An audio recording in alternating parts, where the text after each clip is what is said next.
రాష్ట్రం కాదు, దేశం కాదు, యావత్ ప్రపంచాన్ని గడగడలాడించినటువంటి కరోనా మహమ్మారి. ప్రతి ఒక్కరికి ప్రాణభయం అంటే ఏదో చూపించింది. దాని నుంచి ప్రపంచం అనేక పాఠాలు నేర్చుకుంది. అదే ముందు జాగ్రత్త.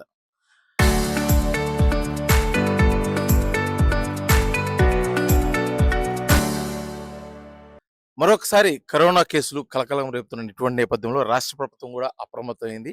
ఎక్కడికక్కడ క్వారంటైన్ సెంటర్‌లు అదేవిధంగా కోవిడ్ సెంటర్‌లు ఏర్పాటు చేసి ముందస్తు జాగ్రత్తగా ఎటువంటి ఇబ్బంది లేకుండా చూడాలని చెప్పేసి చూస్తున్నప్పుడు ఇటువంటి క్రమంలో ప్రకాశం జిల్లా కేంద్రమైన ఒంగోలు రిమ్స్‌లో గతంలో ఏర్పాటు చేసినటువంటి కోవిడ్ సెంటర్‌ని ఇప్పుడు మరొకసారి పునరుద్ధరిస్తూ అన్ని ఏర్పాట్లయితే చేస్తున్నారు. అసలకి ఎటువంటి ఏర్పాట్లు చేస్తున్నారు?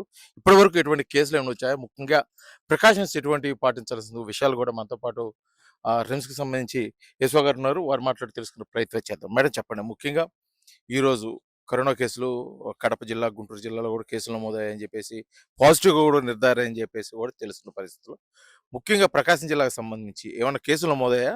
కేసులు నమోదయ్యాయి ఉంటే ఎన్ని కేసులు నమోదయ్యాయి? ఎటువంటి జాగ్రత్తలు తీసుకున్నారు? అందరికీ నమస్కారం అండి. నేను ఆర్ఎంఓ డాక్టర్ మాధవిలతని. మన గవర్నమెంట్ హాస్పిటల్ అయితే ఇంతవరకు ఒక కేసు కూడా నమోదు కాలేదండి. మనకి సిమ్టమ్స్‌ని బట్టి సివియర్‌గా ఉన్న వాళ్ళకి మనం స్క్రీనింగ్ చేస్తాము. బట్ మనకైతే ఇంతవరకి ఒక కేసు కూడా నమోదు కాలేదు. కానీ ముందస్తు జాగ్రత్తగా సూపరింటెండెంట్ సారు నిన్ననే 3 డేస్ బ్యాకే మొత్తము షెడ్స్ అన్నీ రెడీ చేయించారు. బెడ్స్ అవన్నీ గూడా. నర్సింగ్ సూపరింటెండెంట్ గారు గూడా తన పర్యవేక్షణలో మొత్తము డ్రగ్స్, వెంటిలేటర్స్ ఇవన్నీ గూడా ఉండేలాగా చూస్తున్నారు. మెడిసిన్ హెచ్ఓడి గారు, పల్మనాలజీ అసిస్టెంట్స్ ప్రొఫెసరు అందరూ రెడీగా ఉన్నారు ట్రీట్మెంట్ ఏదన్నా వస్తే చేయడానికి. కాకపోతే ప్రజలందరూ పానిక్ అవ్వాల్సిన అవసరం లేదు. ఏదన్నా సీరియస్ కండిషను, బ్యాక్‌గ్రౌండ్ డిసీజ్ ఇంకేదన్నా ఉంటే అంటే రిస్క్ ఫ్యాక్టర్స్ ఏయన్నా ఉన్న వాళ్ళకి తప్ప మామూలుగా కో కరోనా అనేది నార్మల్‌గా వచ్చి తగ్గిపోతుంటది. సివియర్ డిజబిలిటీస్ అంటే క్రానిక్ డిసీజెస్ ఉన్న వాళ్ళకి ఏదన్నా ఎఫెక్ట్ చూపెట్టే అవకాశం ఉంది. అది కూడా ఆ డిసీజ్ వల్ల చనిపోవడం జరుగుద్ది గానీ, ఇప్పుడు అయితే కరోనా వల్ల మరణాలైతే ఇంతవరకు ఏమీ నమోదు కాలేదు. కేసులు కూడా నమోదు కాలేదు. కోవిడ్ సెంటర్‌లో ఇప్పుడు ముందస్తు జాగ్రత్తగా ఎన్ని బెడ్‌లు సిద్ధం చేశారు? ఎటువంటి ఏర్పాట్లు చేశారు? ఫీమేల్‌కి సెపరేట్‌గా చేస్తున్నామండి. ఆల్రెడీ ఒక వార్డ్ తయారైపోయింది. 15 బెడ్స్ ఉన్నాయి దానిలో. ఇంకో వార్డ్‌ని కూడా తయారు చేస్తున్నాము. అవును. ముఖ్యంగా అంటే స్టాఫ్ స్టాఫ్ విషయంలో గాని, అంటే ముఖ్యంగా ఈ కోవిడ్ కేసులు అంటే గతంలో జ్వరం వచ్చేది, తీవ్రమైన జ్వరము, ఒళ్ళు నొప్పులు ఇలాంటి కొన్ని సింటమ్స్ ఉన్నాయి. ఇప్పుడు ఒకసారి రూపు మార్చుకుంది కరోనా మహమ్మారి. కొత్త సింటమ్స్ ఏమైనా ఉన్నాయా? ప్రజలు గుర్తించాలంటే ఏ విధంగా చూడాలి? ఈ శారీ అనే దాంతో ప్రెజెంటేషన్ ఉన్న అంటే శారీ అంటే సివియర్ అక్యూట్ రెస్పిరేటరీ ఇన్ఫెక్షన్స్ లా ప్రెజెంటేషన్ ఉన్నవి. అంటే జలుబు, దగ్గు, గొంతు నొప్పి, సివియర్ బాడీ పెయిన్స్, కొంతమందిలో ఏంటంటే డయేరియా, సడన్గా loose watery stools, vomitings, severe unexplained fever, high grade fever, ఈ విధమైన సిమ్టమ్స్ ఉన్న వాళ్ళల్లో మేము కోవిడ్ సస్పెక్ట్ చేసి టెస్ట్ చేయడం జరుగుతుంది. మన దగ్గర ఇంతవరకు పాజిటివ్ అయితే రాలేదు. ముఖ్యంగా ఇటువంటి కేసుల విషయంలో వాళ్ళు మీ వరకు కూడా రాకుండా ట్రీట్మెంట్ విషయంలో వాళ్ళు ఏదన్నా మెడిసిన్ తీసుకొని దీన్ని క్యూర్ చేసుకునే అవకాశం ఉందా? వాళ్ళు తీసుకుంటే ఎటువంటి మెడిసిన్ తీసుకొని క్యూర్ చేసుకోవచ్చు?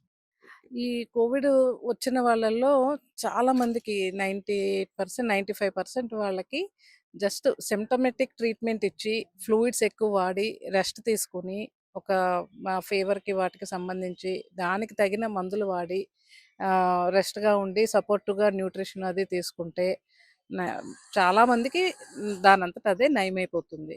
ఎవరికైతే బాడీలో రెసిస్టెన్స్ తక్కువ ఉన్నా, లేకపోతే already existing diseases, comorbid conditions ఏమన్నా ఉంటే, వాళ్ళకి తీవ్ర రూపం దాల్చే అవకాశం ఉంటుంది. వాళ్ళు ఖచ్చితంగా హాస్పిటల్ సూపర్విజన్‌లో ట్రీట్మెంట్ తీసుకోవాల్సిన అవసరం ఉంది. ముఖ్యంగా గతంలో కోవిడ్ కేసుకు సంబంధించినట్లయితే చాలా మంది కూడా సరైన ట్రీట్మెంట్ లేక, మెడిసిన్స్ లేక, వెంటిలేషన్ లేక చాలా ఇబ్బంది పడిన పరిస్థితి. ఇప్పుడు అటువంటి ఇబ్బంది ఏమైనా ఉందా? అటువంటి ఇబ్బంది లేకుండా ముఖ్యంగా మెడిసిన్ విషయంలో కానీ, వెంటిలేషన్ విషయంలో కానీ ఎటువంటి జాగ్రత్తలు తీసుకున్నారు? ఇదివరకు కూడా గవర్నమెంట్ అన్ని విధాల ఎఫర్ట్స్ పెట్టి అందరికీ కూడా ఇంట్లో నుండి కూడా అందరికీ అవేర్‌నెస్ కలగజేసి అంతా చాలా వరకు ఐసోలేషన్ గానీ, క్వారంటైన్ గానీ మనం అన్ని విధాలుగా జాగ్రత్తలు తీసుకోవడం జరిగింది. ఈవెన్ దో దాని ఆ జబ్బు వివరాలు అది ఏ విధంగా ఉంటుంది అన్నది ఎవ్వరికీ ప్రపంచం అంతా ఎవరికీ అవగాహన లేని టైంలో మన భారతదేశంలో అయితే చాలా చక్కగా అన్ని ప్రివెంటివ్ మెజర్స్ గానీ, ట్రీట్మెంట్ మెజర్స్ గానీ అన్నీ చాలా బాగా అయినియి. గవర్నమెంట్ తరపున ప్రజలకి కూడా చాలా సహకరించారు. ఈసారైతే మా గవర్నమెంట్ నుండి గానీ ఆల్రెడీ మాకందరికీ కూడా అన్ని హాస్పిటల్స్‌కి కూడా గవర్నమెంట్ సెన్సిటైజ్ చేశారు. మమ్మల్ని అందరినీ ప్రిపేర్డ్‌గా ఉండమని చెప్పి మాకన్ని ఇన్‌స్ట్రక్షన్స్ ఆల్రెడీ రావడం జరిగినియి. అండ్ దానికి తగిన విధంగా మా సూపరింటెండెంట్ గారు, మా హాస్పిటల్ స్టాఫ్ అన్ని డిపార్ట్మెంట్స్ వాళ్ళు కూడా మేము ఈ కోవిడ్ ఏదైతే మనకి ఇన్ కేస్ కేసులేమైనా వచ్చే విధంగా ఉంటే గనక ట్రీట్మెంట్ చేయడానికి తగిన విధంగా మేము అన్ని విధాలా కూడా మేము సిద్ధంగా ఉన్నాము. చెప్పండి మేడం. ముఖ్యంగా ఆ ట్రీట్మెంట్ విషయాన్ని తీసుకొచ్చినట్టయితే కోవిడ్ సెంటర్‌లు ఏర్పాటు చేస్తున్నారు. ఇటు తిరగండి. ఏర్పాటు చేస్తున్నారు. అదేవిధంగా మెడిసిన్స్ కూడా సిద్ధపడుతున్నారు. ఇటువంటి పరిస్థితుల్లో ఇప్పుడు స్టాఫ్ విషయంలో అంటే ముఖ్యంగా నర్సింగ్ స్టాఫ్, సపోర్టింగ్ స్టాఫ్ ఇదంతా ఎంతవరకు స్టాఫ్ ఉన్నారో ఏదైనా కొరత ఉందా? లేకపోతే ఫిల్ చేసే దాని కోసం ఎటువంటి ప్రయత్నాలు ఏమైనా చేస్తున్నారా? కొరత అయితే లేదండి స్టాఫు. ఆల్రెడీ ఇద్దరినేసాము emergency drugs, oxygen supply, ventilators అన్నీ రెడీగా పెట్టుకోమని అతను టెక్నీషియన్ గూడా రెడీగా ఉన్నాడు. అన్నీ చెక్ చేస్తున్నాడు. బెడ్స్ రెడీ చేశాం.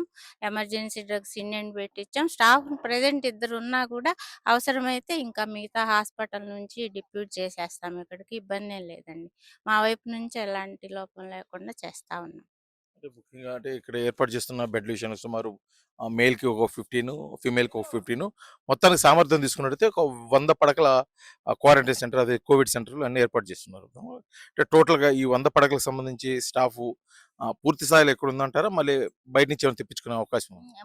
ఇనిషియేటివ్‌గా అయితే ఉన్న స్టాఫే అటెండ్ అవుతారండి. తర్వాత అవసరాన్ని బట్టి డీఎంఈని రిక్వెస్ట్ చేయటం జరిగిద్ది. ఏమన్నా ఎక్స్‌ట్రా కావాలంటే ఇస్తారు. డీఎంఓ పంపిస్తారు. అదర్ హాస్పిటల్స్ నుంచైనా సరే. స్టాఫ్ కొరత అయితే ఉండదండి. బెడ్స్ ఎన్ని కావాలన్నా ఉన్నాయి. అబోవ్ 50 అయితే ఇప్పుడు రెడీగా ఉన్నాయి. ఇంకో 50 కూడా కేసులొచ్చేదాన్ని బట్టి రెడీ చేసుకోగలం.